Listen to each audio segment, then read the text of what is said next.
Muy bien. Buenas tardes a todos, todas, todes, a todas las personas conectadas en este momento. Buenas noches a Meluki y Lu particularmente que se conectan desde los Países Bajos, donde ya es de noche, son las 10 de la noche. Muchas gracias, bueno, a todas las personas conectadas y especialmente a Meluki y Lu por hacer este esfuerzo de conectarse tarde, dadas las 4 horas que tenemos de diferencia. El propósito de la actividad del día de hoy es contarles, bueno, del lanzamiento del último número, el número 10 de la revista Propuestas Críticas en Trabajo Social, que fue publicado el 30 de octubre y ahora solo tenemos oportunidad de comunicarlo, de difundirlo de manera más amplia. Este número fue dedicado a los 100 años del trabajo social, tanto en Chile como en Latinoamérica. Es el segundo número que dedicamos a esta temática. El número 9 también estuvo enfocado en estos 100 años, en este centenario, y ahí el ánimo de seguir dialogando sobre este hito histórico, de estar aportando, trabajando desde una profesión y una disciplina que cumple 100 años y en este territorio que es tan significativo para nosotros y nosotras. Entonces, particularmente, este número 10 retoma lo que se abrió en abril de este mismo año, el 30 de abril, con el número 9, pero ya enfocando quizás la discusión en las proyecciones, o sea, no, retomando el desafío histórico o de revisar la historia de manera crítica, pero también proyectar los futuros posibles o proyectar los desafíos que enfrentamos como disciplina en este fin del primer centenario y del comienzo de lo que viene. Bueno, fueron 7 los artículos que fueron publicados en este número y hoy invitamos particularmente a Kimberly Seguel de la Universidad de Santiago, de Chile, que nos va a comentar, bueno, particularmente del artículo, más que del artículo en sí, de quizás el tras bambalina. Esta fue la invitación que hicimos a nuestros invitados, invitadas, es abrir la conversación y quizás contar aquello que no siempre se comenta, que cómo surge la idea, cómo nos organizamos en coautorías, que también nos parece interesante. Ambos artículos, tanto el que escribió Kimberly Seguel con Hilary Hiner, como el que escribió Meluki con Lu, que también corresponde a una coautoría. Entonces también acá nos acompañan Meluki Kadat Lampe y Lu Repeteur, quienes representan a la organización Movici de los Países Bajos, quienes también nos van a contar sobre el trabajo que realizaron y cómo se gestó esta idea de poder compartirnos sus experiencias en este nuevo número. También, bueno, agradecer el esfuerzo por estar en esta actividad que tiene como idioma el español, así que también valoramos el haberse animado a pesar del horario y a pesar del idioma. Entonces, un poco para contextualizar o seguir contextualizando antes de dar la palabra a nuestras invitadas y nuestro invitado, contar de qué trató este número, cuáles fueron los principales contenidos. Este número, bueno, parte con la introducción editorial que intenta construir una narrativa o un recorrido para poder leer los diferentes artículos, pero también las diferentes secciones que componen este número. Contamos también con el saludo de nuestra rectora, la rectora Rosa Deves, de la Universidad de Chile, quien, bueno, valora este hito histórico para la profesión y la disciplina y también la reapertura de la Escuela de Trabajo Social o del departamento hoy, de la carrera, en la Universidad de Chile, luego de su cierre abrupto en el periodo de dictadura cívico-militar. Entonces también este número de los 100 años se marca en el proceso más amplio de la disciplina en Latinoamérica, pero también en la reapertura de la carrera en la Universidad de Chile, que también cumple 10 años. Entonces hay una celebración doble ahí, que nos parece importante también destacar. Y en este ejercicio de poder hacer historicidad y releer la historia, luego, bueno, del saludo de la rectora, hemos situado la traducción de una ponencia de Vasilios Yakimidis, de Grecia, quien estuvo en una actividad que también albergó la universidad, en la cual nos hace una invitación a releer la historia de la disciplina, reconocer las tensiones que esta misma alberga y cómo en algunos momentos la disciplina ha servido a lógicas de dominación o control social, pero también han existido personas que ejercen en la profesión que han desafiado estas estructuras o estos horizontes de control social para poder proponer lógicas emancipatorias y también remirar la disciplina desde ahí, cómo somos herederos y herederas de esta historia y cómo el trabajo constante de resignificación debe estar presente para poder construir una profesión y una disciplina crítica. Siguiendo la invitación o a propósito de la invitación de Vasilis Giacomides, intentamos con Mónica Navarro, que es la editora asistente también de la revista con quien hemos trabajado este número, que también está conectada y nos acompaña el día de hoy, e intentamos establecer un recorrido que facilitara el acercamiento a estos artículos. Entonces partimos sin entender la historia en una lógica lineal, partimos de estos artículos que hacen esta relectura crítica de la historia de la disciplina. Así encontramos el artículo de Estefanía Palacios Pizarro, de Boston College en Estados Unidos, quien nos invita a revisar el origen del trabajo social en América Latina, partiendo del caso de Chile y la lección que se tuvo en su momento y por qué la influencia europea fue tan relevante hasta 1925. Luego está la contribución de Kimberly y Hilary Giner, quienes hacen una lectura interesante y bastante nutrida sobre la figura de Berta Recabarren y los vínculos que hubo entre esta primera escuela de servicio social en Chile y el activismo feminista, o esta politización de los derechos, principalmente de las mujeres, con el derecho al voto, la conformación del partido político femenino, entre otras cosas. Lo que muchas veces también ha estado invisibilizado estos orígenes, como reproduciendo estos roles. Bueno, ahí nos va a comentar Kimberly mucho más a fondo de cómo esta profesión feminizada muchas veces, estas lecturas de esta profesión feminizada, conserva esta construcción de lo femenino desde lo pasivo, que mantiene el control social, entre otras cosas. El siguiente artículo, bueno, es de Felipe Norambuena y Rocío Sandoval, quienes nos comparten algunas reflexiones ético-políticas del trabajo social penitenciario en Chile, retomando una mirada histórica, pero también abriendo las tensiones o sustentando las tensiones que actualmente enfrenta el trabajo o la intervención en la profesión, tanto al interior de los centros penitenciarios como en la Defensoría Penal. Ahí, en ese artículo vemos cómo ya se va tejiendo esta revisión histórica o este rescate de las trayectorias históricas de la profesión para delinear los desafíos futuros.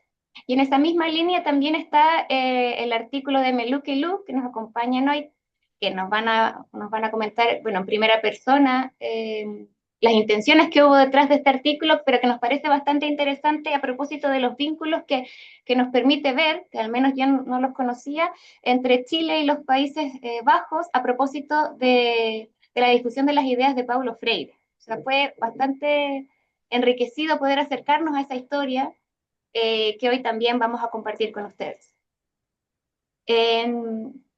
Posteriormente a esto está el artículo de Lucas que nos acompaña hoy.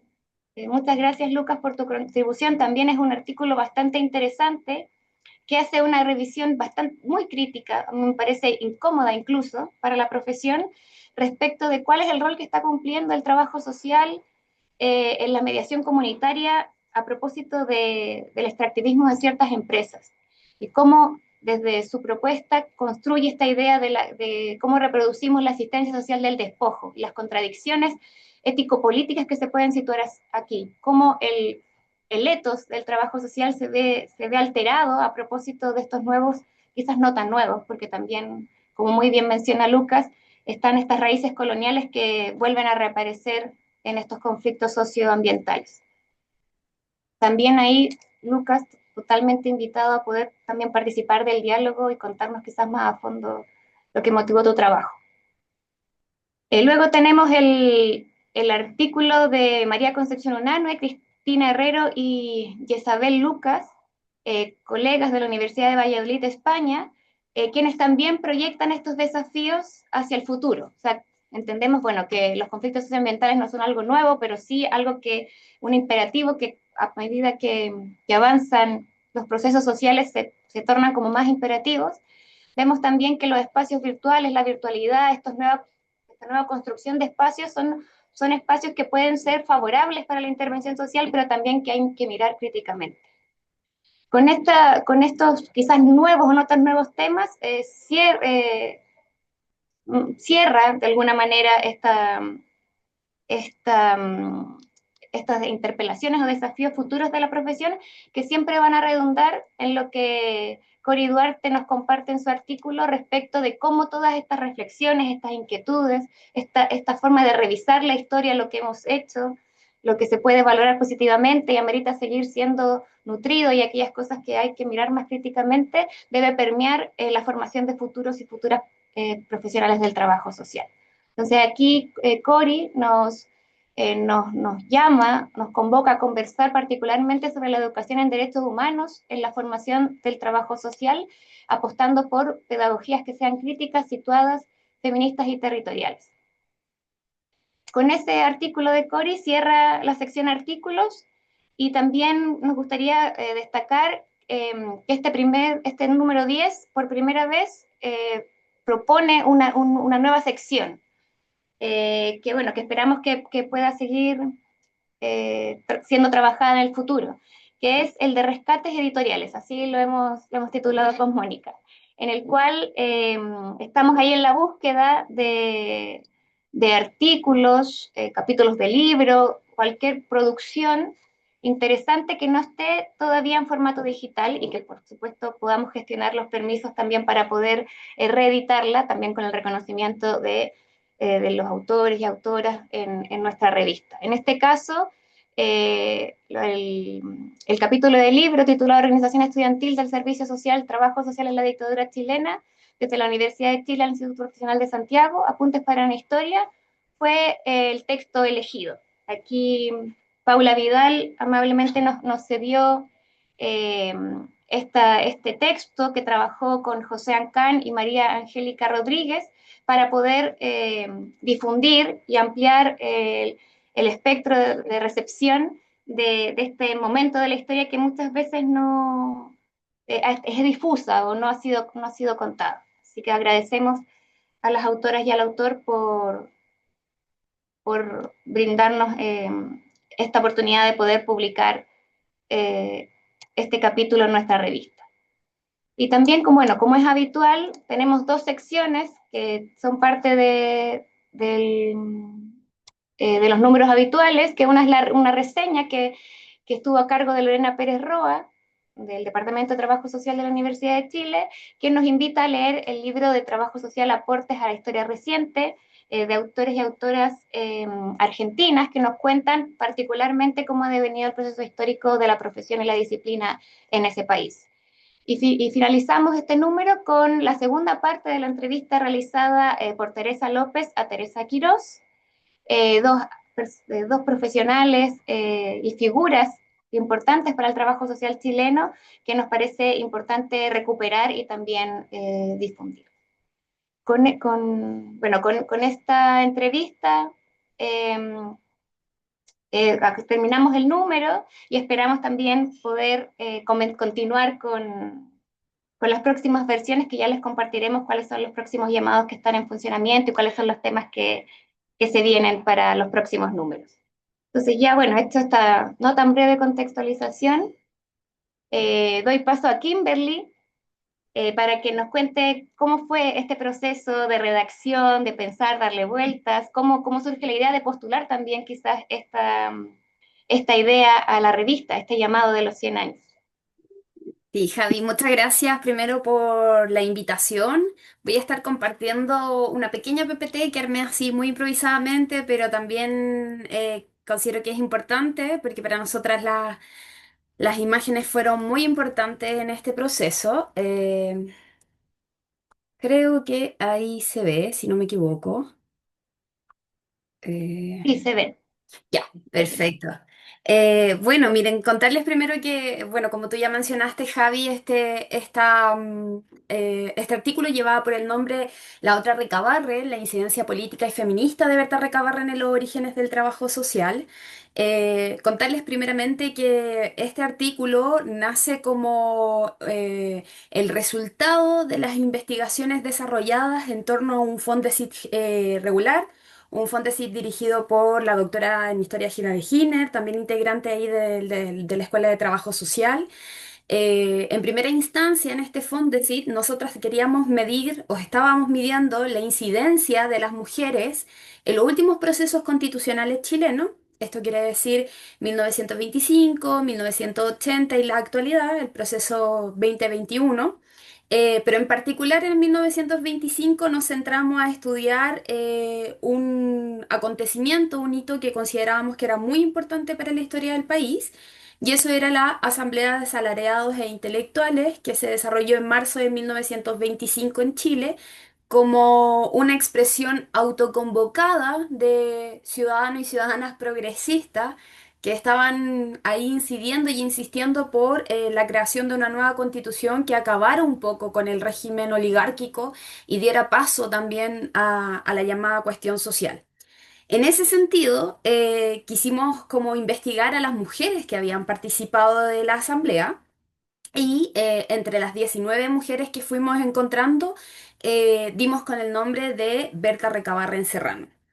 Eh, lo que sabíamos nosotras de Berta Recabarren en aquel momento era muy poquito, era lo que el vestigio que habíamos encontrado, por ejemplo, en el texto de El cuerpo y la sangre de la política de la profesora María Angélica Llanes, donde nos nombraba esta como enigmante trabajadora social. Pero desarrollaba la Berta en un ámbito muy laboral, luego voy a entrar más en detalle en ello, y también nos habíamos encontrado con algunos trabajos de también la historiadora chilena Alejandra Brito, que había también abordado el aporte de Berta desde el complejo industrial Lota. Pero también muy dimensionado, no quiero decir limitado, pero sí bien estructurado en el contexto de su vida laboral.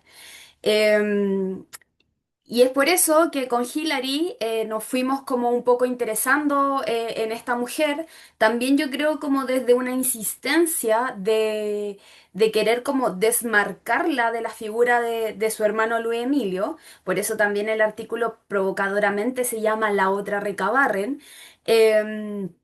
Y no tan solo en el sentido de desmarcarla y sacarla de este eclipse, por llamarlo así, que provoca la figura em, de Luis Emilio, sino más bien también porque nos fuimos dando cuenta que definitivamente era una mujer importantísima. Creo que se desconectó mi pantalla. A ver, un Sí, segundo. dejaste de compartir. Perdón. Ay, chanfle. Mm, Pucha, chascarros, perdón. Ujú. Bueno, ahí les voy a volver a compartir en unos segundos, pero no me quiero desconcentrar porque no quiero quitar la punta de la idea. Entonces, bueno, fuimos encontrando esta figura que era bastante interesante. Contar que, bueno, cuando la Berta participa en la Asamblea de Asalariados Intelectuales, participa defendiendo la tesis feminista, una tesis que abogaba por un entramado de derechos hacia las mujeres, derechos políticos, derechos de educación, derechos de acceso a salarios, equidad laboral, etcétera, etcétera. Y una Berta que no participa en esa asamblea siendo la hermana de, sino más bien siendo la presidenta del Partido Cívico Femenino, un partido muy destacado para el periodo, porque se llama partido político en un momento donde las mujeres todavía no tenemos el derecho al voto, y un partido que ya para inicios del siglo XX se autodenomina como feminista, Entonces considerábamos que había en ella una figura demasiado vanguardista, demasiado pionera, pero que también quedaba, como decía, eclipsada bajo la figura de Luis Emilio. Contar que esta asamblea que les digo desde donde empezamos a estudiar a la Berta, se desarrolla en marzo de 1925 y el hermano de Berta Recabarren, Luis Emilio Recabarren, se suicida en diciembre del año 24. Entonces también contar que es una mujer que está participando en un contexto bastante complicado también familiar y sentimentalmente. Entonces, como les decía, la motivación va a ser rescatar la agencia histórica de esta figura de Berta Recabarren y complejizar su trayectoria política más allá del parentesco que tiene con Luis Emilio. Entonces de ahí parte un poco esta motivación de poder traerla a la luz, de que la gente pudiese conocer su trayectoria en el sentido de ser una mujer muy importante para el feminismo, pero también una mujer que desde el feminismo va a lograr como conciliar también la concepción que ella va a tener del servicio social. Yo me voy a guiar un poco por las preguntas que Javiera nos propuso para motivar el diálogo. Y una de ellas también era como qué decidimos integrar y qué decidimos dejar afuera de este artículo. Y bueno, lo que decidimos integrar y desde dónde decidimos abordar a la Berta va a ser desde una múltiple dimensionalidad. Eh, Acostumbramos que estas figuras más políticas generalmente se les aborda desde solo esa línea, la política, que dijeron en escenarios grandilocuentes, que dijeron en la asamblea, que dijeron, no sé, en la conformación de partidos políticos, pero nosotros queríamos abordarla desde una dimensión personal, emocional también, íntima y además política. Y en ese sentido, por ejemplo, en una primera instancia, quisimos como intentar entenderla, quién era su familia, cómo eran sus vínculos con su hermano, qué estudió, cuándo se trasladó a Santiago, etcétera, etcétera. Cómo era su vida, no sé, amorosa, si se casó o no se casó. Sentíamos que todas esas cosas que tenían que ver como con su aspecto más personal nos iba a dar mucha luz de quién era ella en su vida política y cómo esto también iba a repercutir en su vida en el trabajo social. Entonces, quisimos rescatarla desde ahí, quisimos relevar su vida personal también como una clave interpretativa, como decía, de su acción social. Y en ese sentido también decidimos dejar afuera, por ejemplo, aquella lectura que interpretara a Berta Recabarren desde Luis Emilio. Em, por lo tanto, en algún momento quisimos hacer como unos vínculos ahí también como del propio Luis Emilio y de repente volvimos como a reflexionar y decir como, bueno, aquí la figura es Berta, como que no intentarnos como también como nuevamente eclipsar la figura de ella a través de su hermano. Eh, no quisimos, y aquí un poco me voy a tomar a lo que decía Javi, no quisimos también reproducirla desde lecturas paternalistas, y aquí un poco bajar hacia el artículo. Berta Recabarre, luego de haber participado en la Asamblea de Asalariados Intelectuales, va a estudiar en la Escuela de Servicio Social, esta primera escuela de profesionales, justo el año 25, la primera generación. Y no va a ser hasta el año 27 que se va a trasladar al complejo industrial de Lota. Es interesante también ver ese traslado en la dimensión política que está viviendo el país, pues Berta va a ser presidenta del Partido Cívico Femenino hasta ese año 27 cuando se traslada a Lota, en un año donde el país va a estar viviendo una convulsión democrática también, pues va a ser el primer como gobierno dictatorial de Carlos Ibáñez del Campo, lo que también va a alimentar la participación social y política de las mujeres en general. Y ella en ese sentido se va a trasladar a Lota y ahí es muy interesante porque como decía la Javi, siempre se ha mirado como el rol de las trabajadoras desde un rol pasivo y así es como en la mayoría de los trabajos que existían sobre Berta, donde la asumen como una mujer que casi es como reproductora de este paternalismo industrial, como una mujer que intenta como dejar bien parada a la industria de los cauciños frente a los trabajadores y las trabajadoras.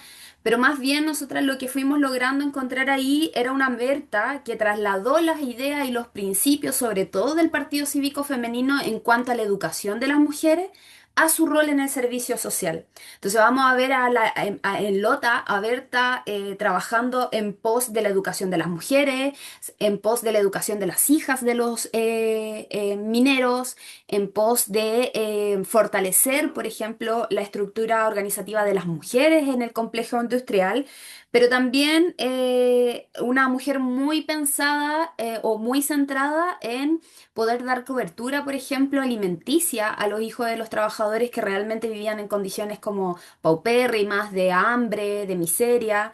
Y quisimos entonces en ese sentido, y este trabajo busca reinterpretar también esa lectura. Pues como ya les contaba, muchas veces fue mirada como una reproductora de ese paternalismo y para nosotras era muy difícil comprender a la Berta en ese sentido cuando ya habíamos trazado una línea anterior a esa experiencia donde nos hablaba de una mujer pionera del feminismo, pionera de la emancipación y muy cercana también a esta defensa de los derechos de las mujeres que les decía, que no pasa solo por el aspecto como del voto o del trabajo, sino también en otros aspectos como la educación y la oportunidad de que las mujeres gozaran del tiempo para poder ser parte como también de organizaciones sociales que incidían. Eh, metodología fuimos utilizando? Bueno, hemos trabajado no tan solo para el caso de Berta, sino de todas las mujeres de 1925, el uso y la construcción de biografías como una herramienta central. Fuimos reconstruyendo su vida, como les decía, pero no solo también a partir de su voz, sino también de otros elementos o objetos o personas que nos dieran luz de ella, ¿ya? Em, entonces fuimos haciendo una lectura muy a contrapelo de fuentes más convencionales que nos hablaban de Berta, por ejemplo, la prensa. Hay un texto muy bonito sobre Luis Emilio Recabarren y fuimos leyendo a Emilio a contrapelo también para poder saber de Berta. Y en ese sentido, por ejemplo, me gustaría contarles que cuando estuvimos escribiendo este artículo con Hillary, coincidió que en Santiago, o en Chile más bien, se celebraba el Día de los Patrimonios. Entonces, nuestra motivación de medirla en toda su dimensión era tan amplia que partimos al cementerio general a buscar su tumba porque para nosotras también era muy importante como entenderla en esa complejidad de dimensiones, como ir hasta la ciudad de los muertos para encontrar también el lugar donde habitaba ahora Berta. Era importante también porque sentíamos que le dábamos la dimensión humana que a veces contradictoriamente la historia suele tener, por ejemplo, de estos grandes héroes o heroínas. Entonces, para eso, para nosotros era muy importante también poder integrar esos espacios. em, y entonces, por ejemplo, por eso el proceso de coordinación y del trabajo y la redacción de este artículo se fue dando, como decía, en una coautoría que no tan solo se reflejaba en la escritura, sino que basada en diálogo y en reflexiones muy constantes que tuvimos con Hilary. Tenemos, yo creo que unos audios muy largos por WhatsApp, pero muy entretenidos, donde nos quedábamos horas analizando lo que cada una veía de las fuentes que estábamos observando. Por ejemplo, hay un diario que circulaba en Lota, que era el diario La Opinión. Estuvimos mucho rato leyendo, mirando, observando las fotografías y compartiendo diálogo entre las dos. También toda la prensa que nos encontrábamos, por ejemplo, La Nación, que registró este proceso de la asamblea. Y esa reflexión se fue reflejando también en procesos, por ejemplo, de ir también nosotras como encontrando desde dónde podíamos cada una hablar desde Berta. Y en ese sentido contar que, por ejemplo, dividimos la escritura a través de las fortalezas que cada una sentía que podía tener hacia Berta. Hillary se basó mucho más en esa dimensión de su rol como trabajadora social en Lota, entenderla desde ahí, también por el propio rol que tiene Hillary en la Escuela de Trabajo Social, nos parecía muy interesante la lectura que ella podía tener desde ahí, y yo centrarme un poco más en quizá esta vida personal y también en el desarrollo y la participación de la Berta en el Partido Cívico Femenino.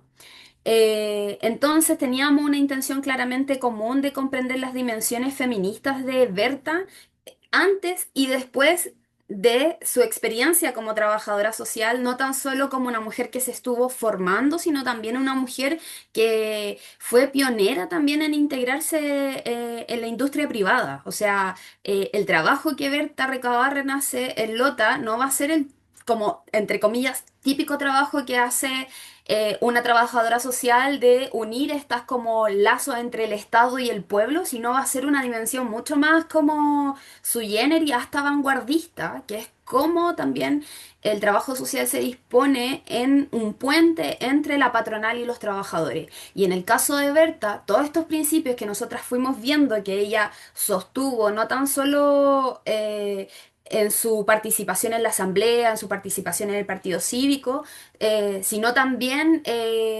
cómo, y aquí a lo mejor va a parecer un poco contradictorio, pero también como una mujer que integra una familia que es muy importante para la historia política de nuestro país, que es la familia Recabarren Serrano.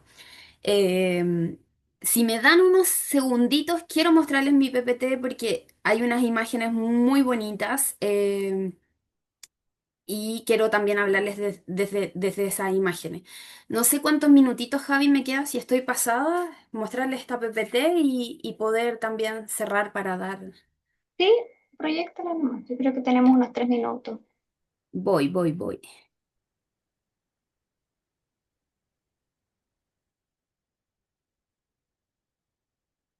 Acá voy, ya.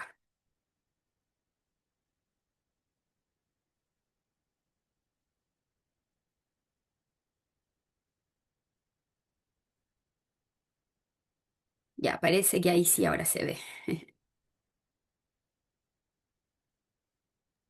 Ya, Sí, se genial, ve. genial. Bueno, no sé por qué me la comparte la pantalla número 2 de mi computador. Estoy trabajando a dos pantallas, pero ya, allá voy. Ya.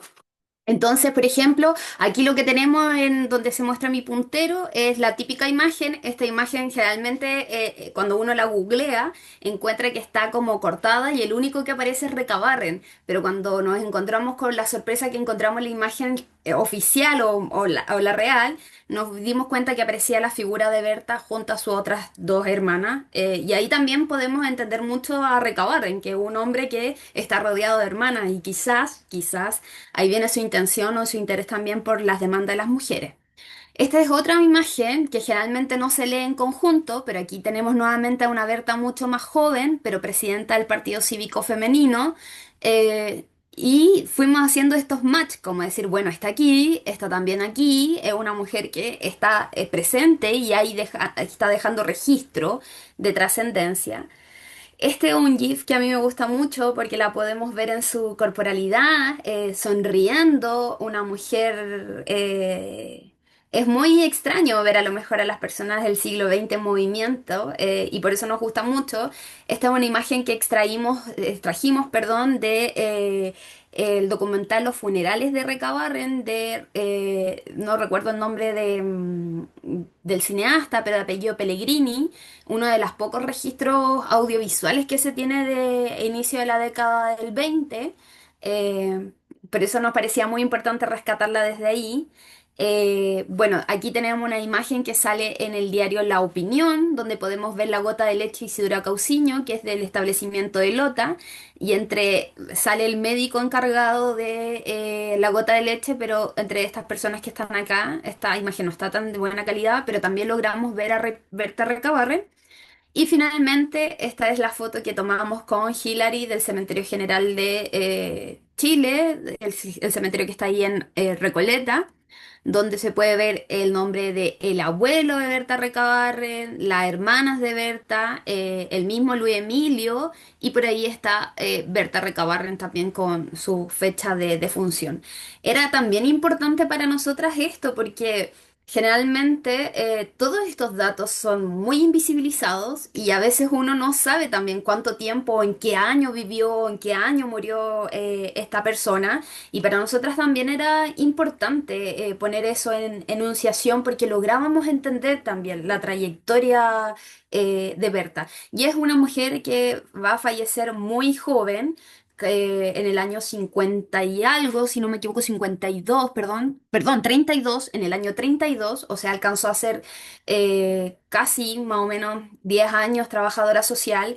Y esto es también interesante porque cuando Berta viene, viene como a morir, por llamarlo así, a Santiago, porque es trasladada a un centro de salud santiaguino, y es muy impactante el cariño que Berta va a desarrollar en Lota, porque una de las noticias más bonitas que nos encontramos es que cuando ella se traslada a Santiago por su enfermedad, un grupo muy grande de socias de las organizaciones femeninas de Lota la acompañan a despedir. Y su muerte va a ser muy sentida en Lota. De hecho, se va a informar a través del diario La Opinión y años posteriores a su muerte se van a seguir como las socias de las organizaciones femeninas de Lota van a seguir como recordándola a través de diferentes responsos fúnebres o conmemoraciones de ese estilo. Entonces, eso. Esa es nuestra Berta, a ella la quisimos atraer al presente y bueno, nada, solo dar gracias nuevamente por la oportunidad de poder hablar de ella. Sí, muchas gracias, Kimberly. Ahí se nota la pasión también por seguirle la pista en diferentes aristas.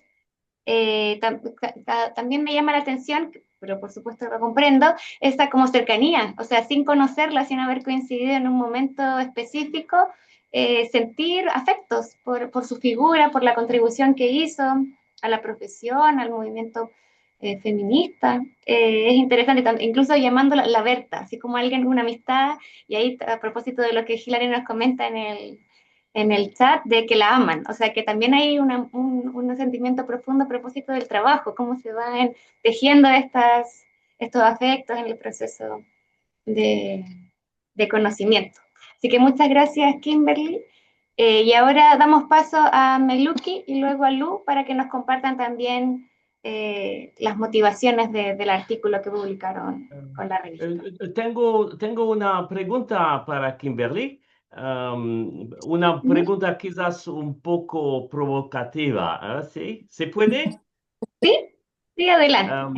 Um, en su artículo de la misma revista, artículo El origen del trabajo social en América Latina, el caso de Chile y su elección entre la influencia europea y el modelo estadounidense, Estefania Palacios Pizarro habla de la colonialidad del saber en el desarrollo del trabajo social y del rol del modelo belga sanitario de Renaissance.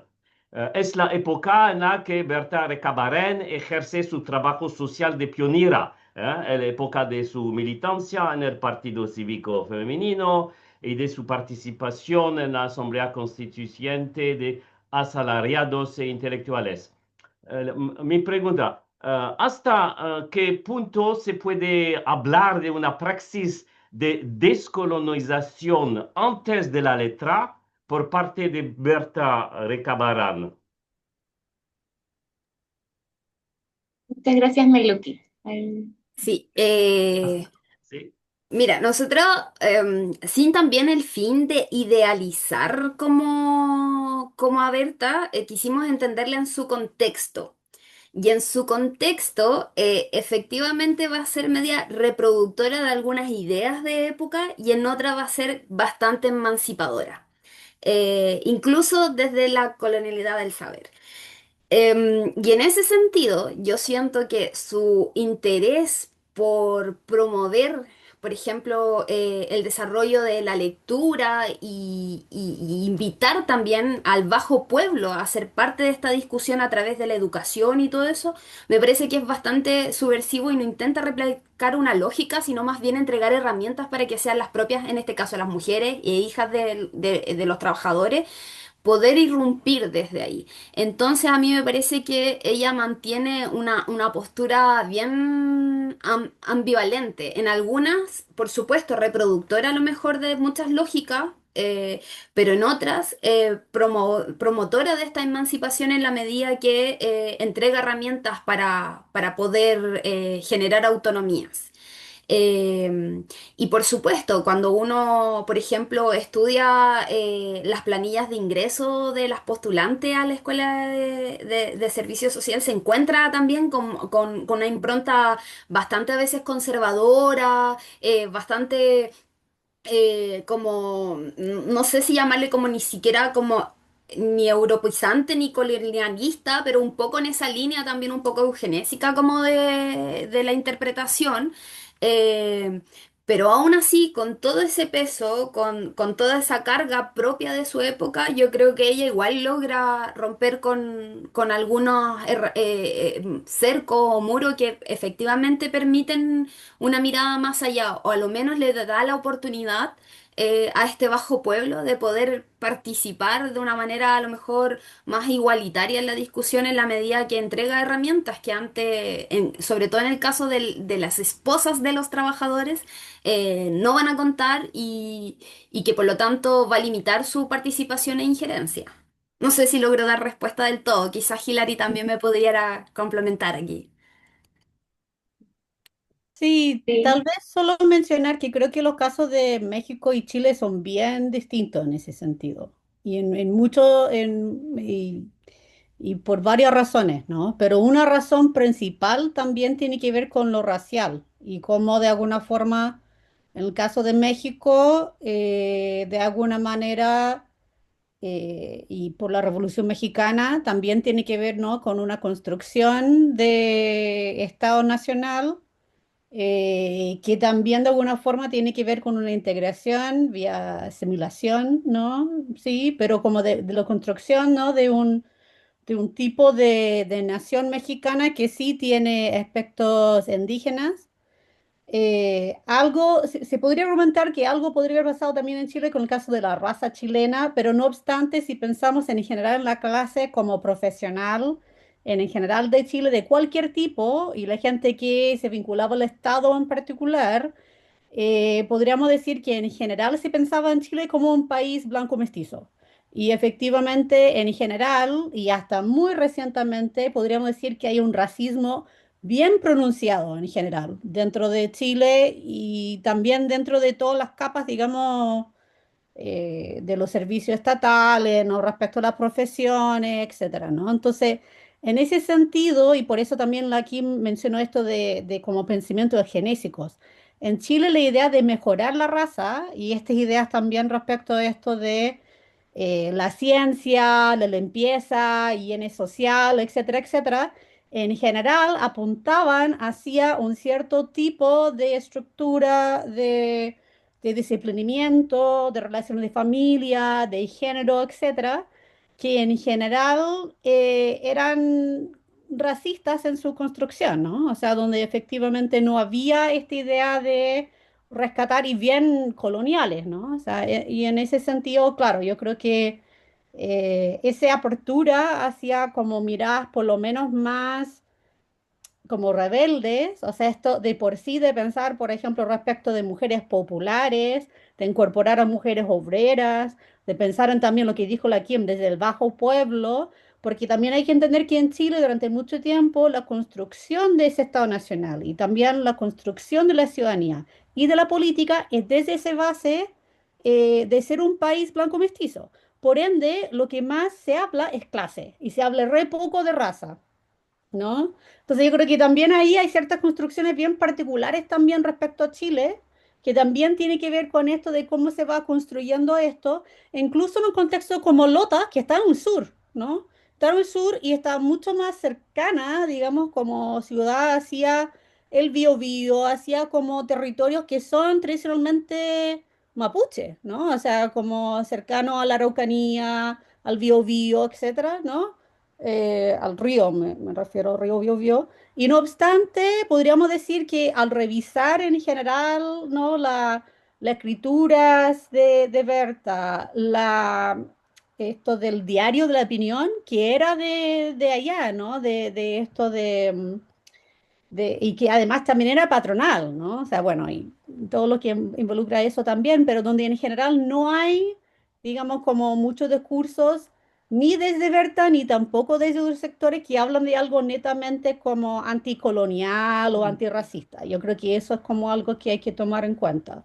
Y de nuevo, como muy respaldando lo que dijo la Kim, como tomar en cuenta de eso, de que, claro, la leemos también en su contexto, con todas esas limitaciones, pero también con los planteamientos también revolucionarios o rebeldes que también logró en ese contexto.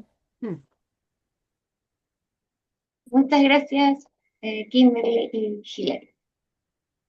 Bueno, ahora sí, le damos el pase a Meluki y a Lu para que nos puedan contar sobre su artículo y luego ya abrimos la conversación para seguir con interpelaciones cruzadas. Sí, soy Meluki Kadalomp, investigador en trabajo social y políticas sociales en los Países Bajos. De hecho, ahora estoy jubilado. Este artículo es el último que he escrito como investigador en Movizy. Bueno, en octubre de 2025 organicé una visita de trabajo a Chile del 1 a las 10 de octubre con un grupo de 9 personas de Movizy, una de la Universidad de Amsterdam y una de la Municipalidad de Amsterdam. La directora de Movizy, Lou Repetur, por eso está también parte de esa visita, ¿sí? Y a Lu y yo hablamos desde los Países Bajos en este 2025 que es para nosotros simbólico, tan simbólico para ambos, Chile y Holanda. Ustedes celebran un siglo de trabajo social. Nosotros en Holanda, un siglo de desarrollo comunitario. Pero más allá de las efemérides, lo que nos convoca hoy es una urgencia compartida. ¿Cómo hacemos trabajo social en un mundo que insiste en que cada uno se rasque con sus propias uñas? En los Países Bajos llevamos décadas bajo un modelo de gobernanza neoliberal que ha instalado el discurso de la autosuficiencia. Se nos dice que los problemas sociales son fallas individuales, pero nosotros en este artículo planteamos que ya no se trata de habilitar a ciudadanos vulnerables para que encajen en el sistema, sino de movilizar el poder colectivo de quienes han sido vulnerados. Para logro estar en los Países Bajos hemos tenido que mirar hacia el sur, específicamente hacia vosotros, ustedes, Chile. Hemos rescatado la educación popular, esa herencia de Paulo Freire, que ustedes conocen tan bien. Aquí, en Holanda, la adaptamos como aprendizaje ejemplar. No se trata de una intervención asistencialista, sino de una politización de lo cotidiano. Hoy, en barrios de Rotterdam, de Ámsterdam, los ciudadanos aplican metodologías que tienen ese ADN freireano. usan la investigación, acción participa para que los vecinos generen sus propios contradatos frente a las estadísticas oficiales y aplican la construcción de riqueza comunitaria para que el dinero del barrio se quede en el barrio, democratizando la economía local. El objetivo de esas prácticas es pasar de ser meros clientes de servicios sociales a ser ciudadanos con agencia política, capaces de desafiar estructuras que incluso en Europa generan exclusión y racismo institucional. Pero aquí quiero detenerme en algo crucial. Estas ideas no cruzaron el océano por arte de magia, ni llegaron en un fax académico. Estas ideas viajaron con personas de carne y hueso que, tras el golpe de 1973, tuvieron que reconstruir sus vidas en los Países Bajos. Hubo una generación de exiliados chilenos que miró a la sociedad neerlandesa, tan ordenada, tan satisfecha con su status quo, y se dio cuenta de que nos faltaba algo vital en Holanda, la conciencia política. Entre esos chilenos que nos enseñaron a mirar distinto, llegaron Ernesto y Maris Repetur. Pero sobre esa historia, les cedo la palabra a mi coautora, directora de Movisi y sobre todo hija de esa historia, Lu Repetur. Gracias, Meluki.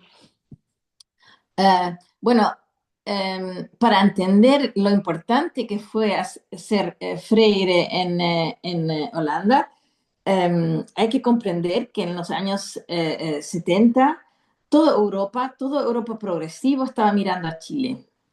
¿Qué pasaba ahí? Y cuando llegó el golpe de Estados, Europa se asustó y quiso atraer todo el exiliado que pudieron hacia Europa. Y ahí llegaron profesores, trabajadores sociales, agricultores que habían trabajado con Freire, llegaron intelectuales, llegaron activistas, llegaron estudiantes. En Holanda, en toda ciudad, en las 340 ciudades, había un grupo de holandeses que se llamaban, hoe heet het ook alweer, Meluki?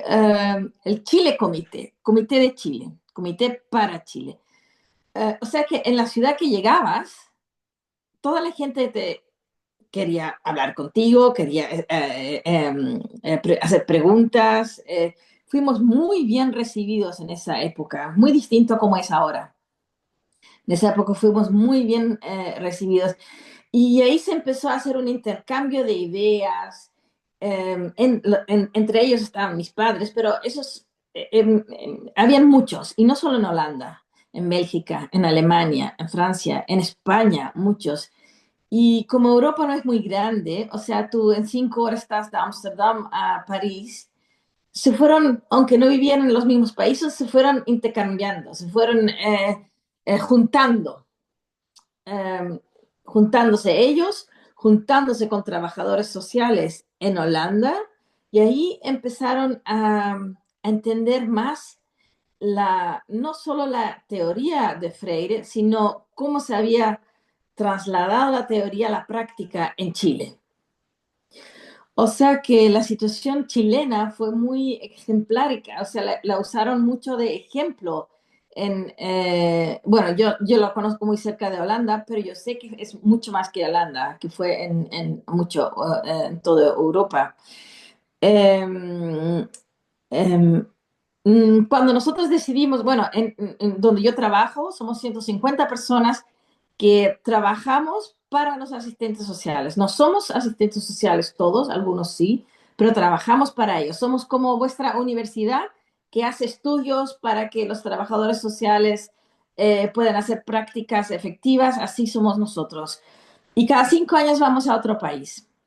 Y decidimos, porque en Chile era 100 años de trabajo social, decidimos ir a Chile.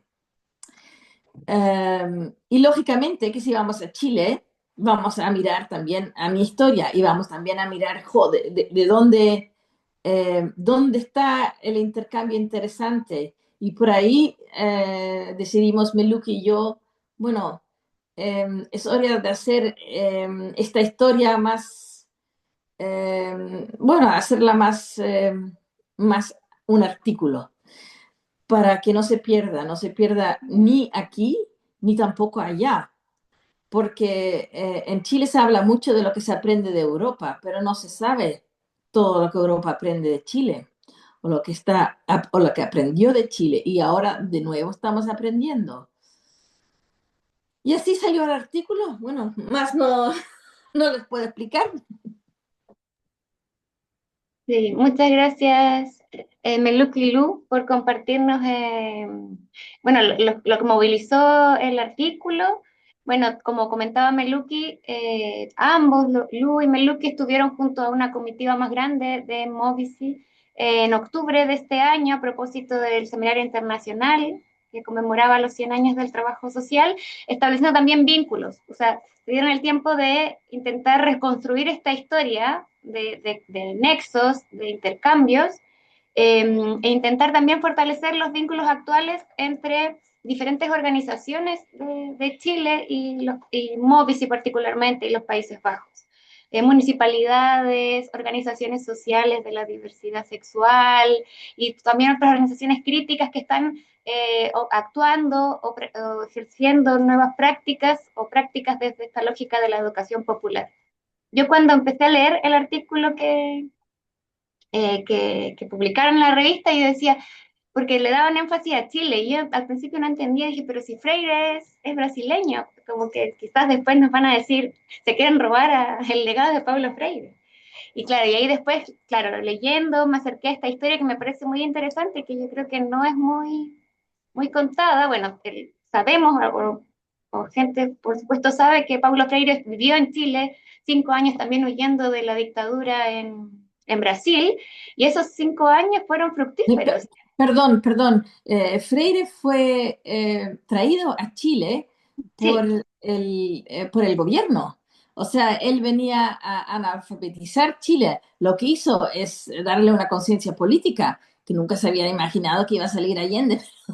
Pero Uh-huh. Claro, antes de la elección de Allende, pero claro, ujú. también viniendo de un contexto adverso en su país, y a pesar de que quizás no estuvo tanto tiempo en Chile, fue muy fructífero el intercambio, lo que se logró hacer, la interacción bueno, con campesinos, campesinas, y a propósito de la reforma agraria. Entonces, bueno, también agradecer, contar esa historia e interesarse por seguir construyendo estos puentes o estos vínculos con Chile y particularmente con el trabajo social chileno que busca ser emancipador y que busca estos diálogos críticos a propósito de las estructuras de poder, las avanzadas de derecha que ustedes también abordan muy bien, que las políticas neoliberales que también se instalan tanto en Chile como en los Países Bajos, y cómo la repolitización de este legado de la educación popular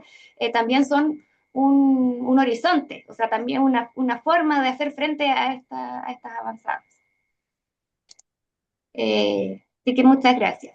Ahora, bueno, podemos abrir el diálogo. Y bueno, ya les contaba al principio que Lucas Standen está entre quienes se conectaron el día de hoy. Y también ahí en el chat nos comenta que un profesor de educación popular le decía que Freire hizo gran parte de su gran obra en Chile. Y de hecho, claro, terminó de describir la pedagogía del oprimido en Chile. También es como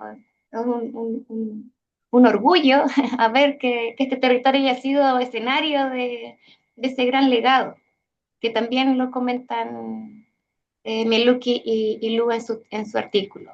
Así que bueno, eso, podemos abrir el debate. Lucas, si también quieres contar sobre lo que ha significado para ti participar de esta revista, hacernos preguntas cruzadas, tenemos espacio también para eso. Ahí. O también si quieren hacer preguntas por el chat o comentarios por el chat, que nos encargamos de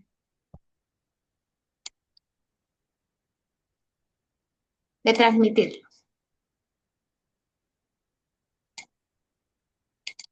Hola, Hola, ¿qué tal, Lucas? Qué bueno verte. yo quería tomarme un breve momento igual para contar un poco sobre mi artículo y bueno, partir por agradecer por la invitación, por poder compartir aquí con estos grandes autores finalmente, como me imagino su grado académico, hay una gran diferencia, pero la oportunidad de estar también aquí, de participar en la revista. Bueno, un poco lo mismo que de lo que trata el artículo, es de invitar a esta conversación incómoda que he tratado de plasmar aquí y en muchas otras instancias también, porque contarles que estamos haciendo un proyecto de divulgación de este artículo, que bueno, se llama Repensando el Trabajo Social, y bueno, con eso hemos recorrido un poco algunas ciudades de Chile y varias universidades, entonces también está abierta la invitación ahí, por si a alguien le interesa hacerlo con estudiantes, hacer distintos talleres también de educación popular que hacemos para finalmente que ellos mismos vayan leyendo la asistencia social del despojo desde su propia experiencia, sea en su territorio, etcétera. Bueno, y un poco de dónde nace este trabajo. Nace de que yo trabajo con la ONG chilena Sustentarse, que trabaja con comunidades en resistencia en el norte de nuestro país, en la zona del desierto de Atacama, en la costa, con el pueblo indígena Chango. Un pueblo que, bueno, que siempre ha sido invisibilizado y que recién en el 2020 fue reconocido. Sin embargo, de donde nace esto es que cuando yo llego allá con un antropólogo, con un abogado de Servicio País, que es una fundación muy, como muy importante y muy grande en Chile que trabaja para la superación de la pobreza y con comunidades precarizadas, me decían, pero ¿qué hace un trabajador social acá? El antropólogo lo entendían para estudiar la cultura, el abogado para estudiar la legislación ambiental, pero me decía un asistente social, viene, si el asistente social es quien se roba a los niños, quien trabaja en la MUNI, y me causa un poco de risa, pero eso era lo que me decían al final. Y bueno, yo indagando un poco en eso, porque había esa desconfianza, me explican que tiene que ver con que para ellos el trabajo social es el rostro de la empresa. Ahí hay hartos ejemplos que se traducen finalmente en este artículo, que es por ejemplo que había una comunidad en resistencia a una empresa que le iba a despojar de sus medios de subsistencia, de su patrimonio biocultural, y bueno, y la empresa implementa a través de trabajadores sociales, que de eso trata un poco también la investigación, de ir revisando y constatando cuántos son trabajadores sociales, y bueno, al final en todos los casos se constató que habían trabajadores sociales. Y en estas prácticas clientelares que van un poco de la mano con lo que decía Meluki, que era de que ellos a través de la educación popular transforman a los clientes de la asistencia social en ciudadanos. Aquí esta lógica es contraria, es transformarlos de ciudadanos y de sujetos como los reconocemos nosotros. La empresa va y los transforma en clientes de un clientelismo empresarial. Bueno, ahí está ese ejemplo, por ejemplo, de que le ofrecían dinero a las comunidades y que finalmente nosotros se separaban las comunidades, había una ruptura del tejido de este pueblo indígena y cuando nosotros íbamos nos decían, bueno, ahora ellos tienen agua, tienen luz, tienen autos del año, tienen una sede social y nosotros todavía no tenemos nada y eso solo por haber firmado el consentimiento. Entonces, eso junta muchos otros ejemplos que también ahí se grafican y muchos más que he visto también y que no alcancé a poner, se invita un poco a cuestionar el trabajo social y esta lógica de la asistencia social del despojo. Así que básicamente eso y muy, muy importante encuentro haber logrado publicar en la revista, encuentro que es una revista eh, de excelencia, con donde había visto bastantes trabajos, siempre me había ido apareciendo y también que claro que por su nombre, propuestas críticas y su mirada, yo pensé y dije, no, tiene que ir aquí, si yo vengo de estas comunidades con las que hacemos educación popular, si vengo de la resistencia de las organizaciones indígenas, tenemos que llegar a un espacio académico, pero no academicista, que tenga que ver con una lectura crítica de la realidad. Así que con eso un poco y muchas gracias también y felicitaciones ahí los Sí, colegas. muchas gracias Lucas por comentarnos lo que movilizó la redacción del artículo y también, bueno, quizás valorar o comentar bueno, que te interese publicar en la revista, de verdad que tu artículo propone una perspectiva crítica interesante que es necesario, personalmente creo que es necesario plantearnos. El interés de la revista es reflexionar desde ahí, desde enfoque crítico, ese es nuestro foco, es lo que pedimos a quienes les interese publicar aquí. Y yo me gustaría destacar eso, que para publicar la revista no hay limitaciones. Tú eres, bueno, yo sé que tú eres estudiante de trabajo social de la UTEM, todavía no terminas tu carrera, pero la calidad de tu artículo, el interés, el material, o sea, es muy enriquecido y eso es lo que nos interesa a nosotras como comité editorial, comité de la revista, que pensemos en conjunto, que no nos importan los títulos o los grados académicos, sino que el sentirse interpelados, interpeladas a debatir desde estas perspectivas críticas y con la rigurosidad de la investigación que tú manifestaste en tu artículo. Así que también destacar eso, ese interés y que sí, aún sigues en proceso formativo y genial que sí sea. La Gaby Rubilar tiene la mano levantada, si quiere compartirnos algo. Sí, yo quería comentar un poco las conexiones que se dan entre los procesos de búsqueda a propósito de los 100 años del trabajo social y también los 100 años de la educación comunitaria o la educación popular en los Países Bajos y el trabajo de Meluki. Las referencias a Freire son bien abundantes en el contexto chileno. Obviamente Freire venía del exilio, ¿no es cierto? Y se sitúa en Chile y se encuentra obviamente con la dictadura y eso hace que él junto a otros intelectuales tengan que después salir del país y ubicarse en otro espacio. Pero me parece que son precisamente esos viajes, que son viajes un poco obligados a partir de lo que nosotros entenderíamos como el exilio, pero también los desplazamientos forzados, los que promueven que las ideas se muevan. Yo creo que una de las cosas que hemos observado en este periodo y también en el trabajo de Kimberly y de la Girarista presente es cómo las personas viajan y viajan con sus ideas portando también proyectos, perspectivas, visiones de mundo. Yo me imagino a la Berta lo que implicó en su época ir hasta Lota, ¿no es cierto? En un viaje que además se hacía seguramente una parte en tren, una parte a caballo, no tengo tan claras las condiciones de la época, pero obviamente implican desplazamientos de sujetos en distintos lugares y contextos.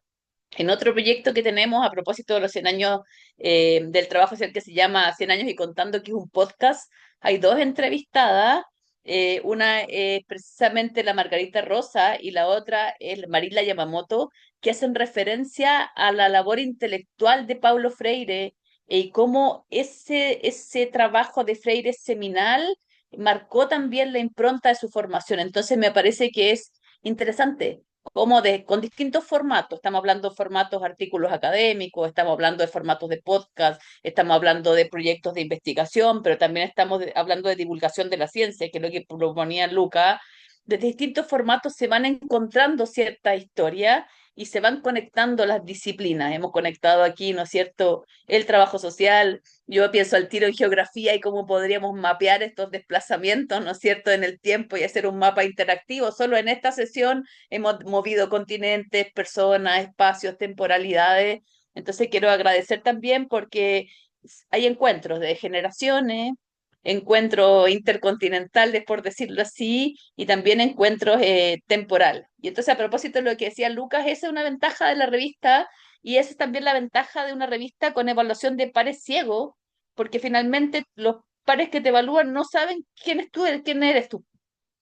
Y eso yo creo que también le da valor a la posibilidad de que cualquiera, y cuando yo digo cualquiera no lo digo en un sentido peyorativo, sino que lo digo en un sentido singular, puede investigar, puede plantearse preguntas de investigación, puede tirar de un hilo como el que tiraron Kimberly y Hillary para encontrar a la Berta y obvio que seguirla hasta la tumba, ¿no es cierto? Y el más allá.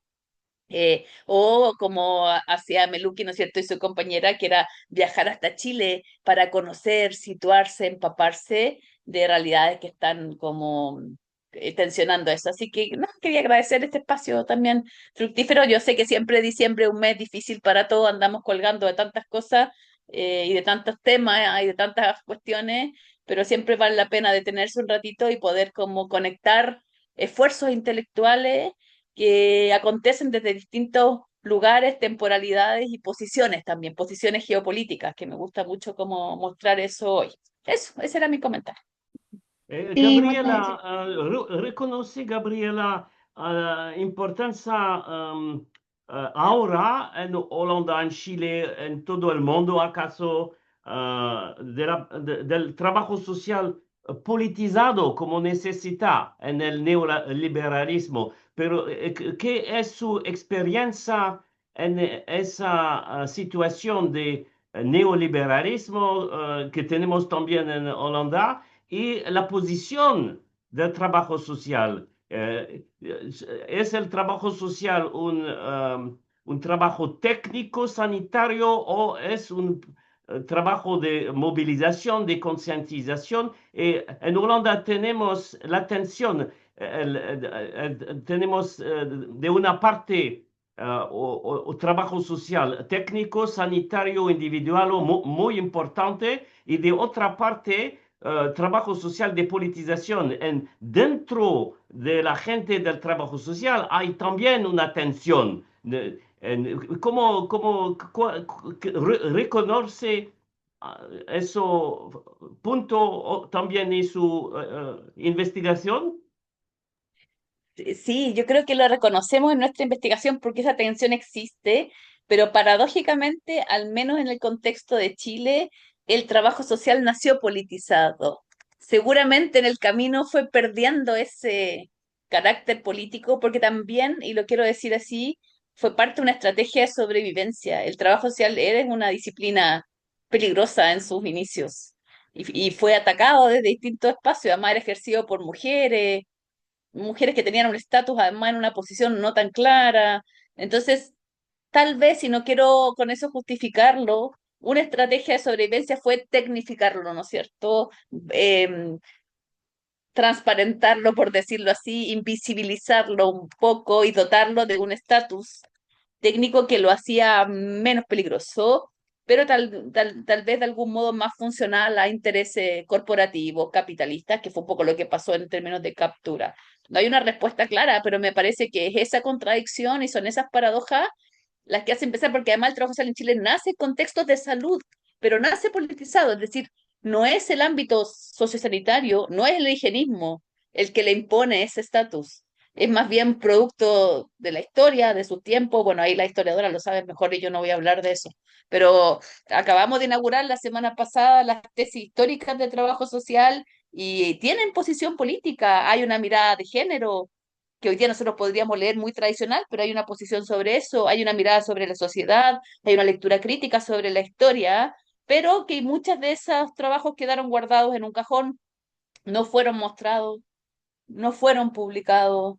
Entonces me parece que ahí hay una dimensión que tiene que ver, y tal vez tiene que ver mucho con la perspectiva de género, de hacer público el trabajo que era considerado un trabajo bastante como íntimo, privado, adosado al espacio doméstico, que era propio también de la constitución feminizada del trabajo social en Chile, de esta bisagra, ¿no es cierto?, entre el espacio doméstico y el espacio público, hizo que la dimensión política del trabajo social también quedara, lo voy a decir, puertas adentro en muchos casos, o cuando saliera colectivamente y fuera acusada de peligrosa, marxista y bueno, y tantas cosas que han acontecido en nuestro quehacer.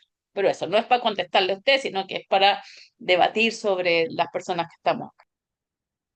Sí, muchas gracias, Gaby, porque también ahí desde el trabajo que has hecho, la investigación en perspectiva histórica de la profesión, también da cuenta de pues, de esas tensiones, que no es lo uno ni lo otro, sino que eh, somos parte de esa tensión, de esa contradicción. En algunos momentos, quizás la estrategia va a ser enfrentar, como atreverse a disputar sentidos en espacios de relevancia y en otros quizás mejor guardarse para, o no sé, o hacer que, hay estrategias de diferentes para enfrentar diversas contingencias y también creo que es lo interesante, bueno, primero poner luces sobre la contradicción y también lo que implica el ejercicio del trabajo social. Tanto investigar, generar conocimiento, como enfrentar profesionalmente día a día y cómo enmarcamos las situaciones que nos enfrentamos, cómo tomamos decisiones, y no solamente reproducir cosas, sino en esta lógica más técnica o tecnificada, sino también cuestionar, aunque a veces parezca que no disputamos, no nos enfrentamos, no contravenimos ciertos espacios, no hacerlo por inercia, sino que tener ahí la perspectiva crítica, entender que estamos frente a una tensión y, bueno, actuar también a conciencia, quizás, o con reflexividad. Creo que retomar, ese es como quizás un hilo común de los textos que comparten este número, de ponernos frente a esas tensiones, esa dimensión ética que está presente todo el tiempo en el ejercicio profesional, y cómo no renunciamos ni al propósito de transformación, y no perdemos de vista este ejercicio emancipatorio o que busque concretar las transformaciones necesarias para un mundo más igualitario, por decirlo. Entre las personas, bueno, ya a propósito del tiempo, estamos quizás cerrando el diálogo, bueno, para que seguirlo en otros espacios, pero también comentar que entre las personas conectadas hoy está Rocío Sandoval, que también es una de las autoras de los artículos de este número, que ella, junto a Felipe Norambuena, trabajan particularmente el trabajo social penitenciario, o sea, en perspectiva histórica, también cómo existen estas tensiones de control o tecnificación, pero también la necesidad de abordarlo desde una lógica de derechos humanos y reconocer, valga la redundancia, la humanidad de las personas que están viviendo procesos de privación de libertad. No sé, Rocío, si estás por ahí, si quieres comentar algo, invitarnos a leer el artículo.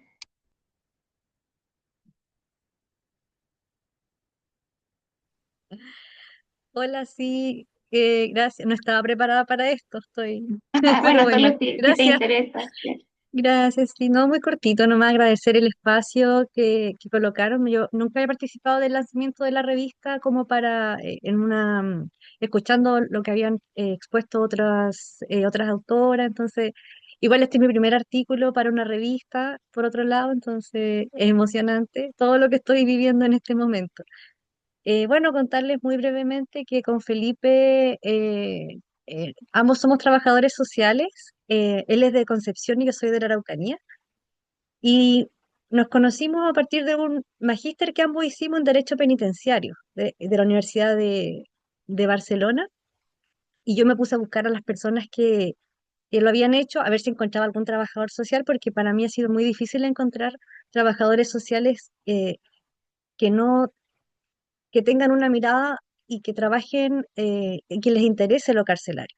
Entonces ahí con Felipe nos conocimos a partir de esta búsqueda que yo hice que les comentaba y tuvimos la idea el año pasado de escribir un artículo juntos, pero no sabíamos bien cómo, de qué, lo dejamos. Y luego este año, cuando sale la publicación de esta revista, Felipe me habla y me dice, Rocío, mira, como que este capítulo de la revista, o sea, este tema de la revista pudiera ser que encaje con lo que nosotros queremos. Y a partir de ver eso es que empezamos a pensar en cómo abordarlo, qué incorporar. Y ahí tomar todas las decisiones, ¿cierto? Que implica de qué dejar, qué no dejar. Y una de las cosas que nos pasó fue darnos cuenta que los trabajadores sociales ingresan en los recintos carcelarios en 1930, o sea, como la primera o segunda generación de profesionales. Y ahí es donde, claro, yo suponía más o menos, porque igual llevo harto tiempo, no trabajo en gendarmerías, pero sí me interesa el área, lo veo desde otra perspectiva, digamos, no desde la intervención. Entonces ahí es que surge esta primera parte, y también como yo trabajé en la Defensoría Penitenciaria, esa parte un poco más como histórica, por decirlo así, fue más la que desarrollé yo, mientras que Felipe desarrolló un poco la segunda parte más reflexiva a partir de cómo nace el trabajo social, y cómo está hoy día, como que así partió. Y luego, bueno, con las recomendaciones que nos hicieron, incorporamos un poco más de qué pasó entre medios, como que habían muchas cosas importantes que no consideramos, y que terminó siendo el artículo que está. Queríamos incorporar un poco más de la historia carcelaria porque es un área dentro del trabajo social invisibilizada, bueno, como muchas otras temáticas, ¿cierto? Que hay, pero hay un predominio, por ejemplo, de, todos sabemos que el trabajo social surge en el ámbito de la salud, por ejemplo, a pesar de que existen ciertas dificultades para el reconocimiento, por ejemplo, en el ámbito de salud, pero como nosotros trabajadores sociales tenemos esa conciencia. Y hay una trayectoria que si yo he conversado con trabajadores sociales que trabajan en trato directo, digamos, con funcionarios, o sea, como funcionarios, y no está esa conciencia de qué pasó antes. Por otro lado, como había trabajado en lo que fue la Defensoría Penitenciaria, consideramos que hoy la profesión, el trabajo social penitenciario, y ahí está como nuestra apuesta, nuestra propuesta, como distinta, es que se parte de una manera como en intervención directa, y hoy en día existen dos ramas muy marcadas, una que cumple 100 años, otra que cumple 16 años, y que igual en Chile marca eh, es propio de Chile. Eso, por ejemplo, en Brasil existe la Defensoría Penitenciaria en cierta medida, pero no tiene trabajadores sociales. Entonces es un modelo bien específico y especial que luego de conversar creemos que también surge, y de las mismas propuestas que nos hicieron de las de la revista, surge también de estas prácticas de resistencia de trabajo social durante los tiempos de dictadura. Cómo después cómo transita y cómo se forma esta figura del trabajador social penitenciario desde la defensa pública, digamos. Entonces está el rol de gendarmería y por otro lado el rol de la Defensoría Penal Pública. Y bueno, la reflexión es lógicamente no poder seguir reproduciendo no sé, con lo mismo que comentaban todas, ¿cierto? De no seguir reproduciendo estas lógicas de, bueno, ejecutar y sin cuestionar nada y sin darle a la otra persona esta humanidad, despojarla o quitarle la humanidad que tiene por estar privada de libertad por haber cometido un delito. Entonces, bueno, eso les podría contar. Es un tema que a Felipe y a mí nos apasiona mucho. Entonces ahí fue donde pudimos hacer este artículo y esperamos poder hacer algún otro también. A mí, yo quedé muy interesada en lo de la historia. Que sé que deben haber más cosas, pero de momento quedé como hasta por ahí. Así que ahí, quién sabe si sale algo más adelante. Gracias, Javier. Sí, genial. Muchas gracias a ti, Rocío, bueno, por conectarte, por estar ahí y también compartirnos más a fondo lo que motivó en la redacción de ese artículo y también personalmente creo que es interesante que no es que haya una convocatoria que impulsa el escribir, que retoma apuntes, retoma reflexiones, retoma conversaciones y que también es un diálogo. O sea, me parece interesante mirar la revista como un diálogo constante en el cual ustedes nos traen propuestas, los revisores plantean contrapuntos o aspectos a nutrir, ustedes vuelven a revisar lo que hicieron y también permite no dejar en el cajón olvidado aquellas cosas que nos movilizan y que nos gustaría comunicar a otras personas, porque yo creo que es importante rescatar la figura de Berta Recabarren, de reconocer los orígenes del trabajo social penitenciario, qué pasa ahora, que el modelo es distinto que en otros países, cómo se construyen estos puentes entre Países Bajos y Chile a través de la educación popular, volver a, o sea, qué hay de colonial en las prácticas extractivistas de ciertas empresas y qué rol estamos cumpliendo como trabajadores y trabajadoras sociales, me parece que es el espíritu, comillas, de la revista, de movilizar estas conversaciones, de traernos, de encontrarnos. Eh, Así que bueno, insistir en que estamos muy, muy satisfechas con el resultado de este número 10 y también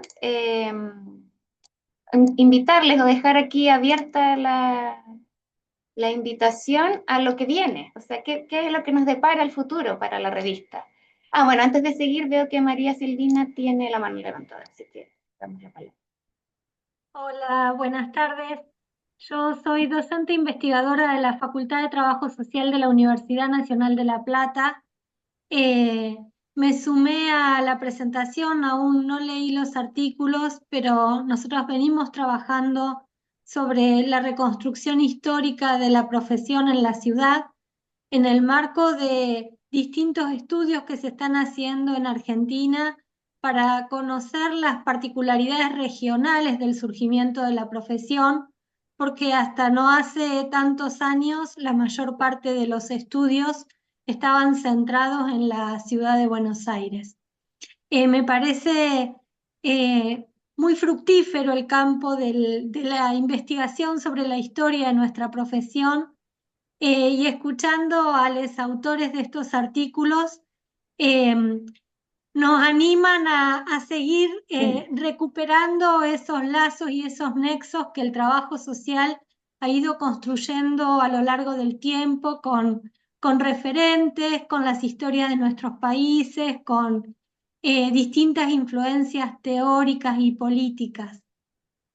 Nosotras en este momento estamos haciendo también un trabajo de reconstrucción de archivos porque hay muchos de nuestros archivos que están dispersos, que están guardados en cajones. Entonces, al mismo tiempo que investigamos, estamos tratando de reunir documentos que nos vayan permitiendo ir armando nuestra historia. Así que simplemente agradecerles por las contribuciones que han compartido en estos artículos. Genial, muchas gracias María Silvina. Y bueno, también a propósito del trabajo que están haciendo, yo creo que la convocatoria que está abierta hoy en la revista puede ser interesante para ustedes. Bueno, a propósito, bueno, de lo que viene, comentarles, bueno, que ya cerró la convocatoria, pero estamos trabajando en el número 11 de la revista, que verá la luz el 30 de abril, para que estén ahí también atentas, atentos, que es un número dedicado a las políticas públicas, particularmente al análisis de políticas públicas comparadas y a la innovación en este ámbito, también reconociendo los desafíos que se enfrentan en estas materias. Y aquí los editores invitados son Maya Zaracosti y Juan Ignacio Lozano, quienes nos contribuirán junto a Mónica para la elaboración o el proceso editorial de este número. Y el llamado que está abierto, ahí María Silvina, a este me refería, que estamos recibiendo contribuciones hasta abril, hasta el 30 de abril del próximo año, bueno, que ya no queda nada del 2025, y este llamado, bueno, tiene como editoras invitadas a Hilary Giner y a María Pía Infante, quienes nos motivaron aquí con un llamado en torno al archivo y las memorias. El título que lleva este llamado es ¿A quién le importa la historia? Archivos y memorias como formas de resistir la despolitización y los embates neofascistas. Así que todos, todas invitadas, todos invitados a traer sus contribuciones. Ojalá literalmente podamos sacar de ese baúl, de ese cajón, que a veces quizás lleva polvo, esas cosas que nos movilizan a reconstruir historias no contadas para que nos puedan aquí aportar puedan aportar con la revista y nosotras aportar con la difusión de estas ideas que creemos que son importantes. Kimberly, cuéntame. Y Javi, quiero pasar un aviso nomás. Lo que pasa es ¿Sí? que con Hilary y el Fondesit estamos con una muestra museográfica en el Archivo Nacional que muestra los tres procesos constituyentes, como les decía, 25, 80 y 2021. Esta muestra está en el archivo en Miraflores 50. El archivo funciona de las 9 de la mañana a las 5 de la tarde y va a estar hasta el 15 de enero para que no se la pierdan porque está así de linda. Sí, muchas gracias por la invitación. Yo ya fui y sí, no tiene desperdicio, es un trabajo muy, muy interesante, además de cómo combinamos la investigación y buscamos nuevos registros para contar estas historias que logramos recabar. Así que eso, cordialmente invitadas para hasta el 15 de enero. No queda mucho, pero bueno, queda un mes para que aprovechemos esta instancia. Bueno, muchas gracias a todos, todas, todes por compartir, por animarse, eso como dice Gaby, a pesar de los tiempos movidos, de que sea de noche allá en los Países Bajos, de que está intenso el fin de año, darnos el tiempo de compartir y reflexionar es importante, que es lo que queremos contribuir a construir. Así que muchas gracias y nos vemos en un próximo lanzamiento. Que estén muy bien. Chao, muchas Chao, gracias. muchas gracias. Muchas gracias. Sí, Nos gracias a vemos. todos. Chao, chao. Chao a Gracias. todos, gracias. Chao.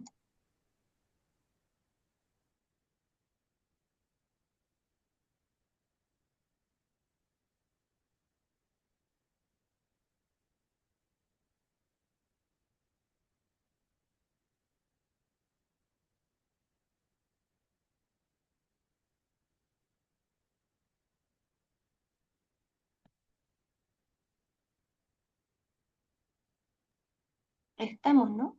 Sí.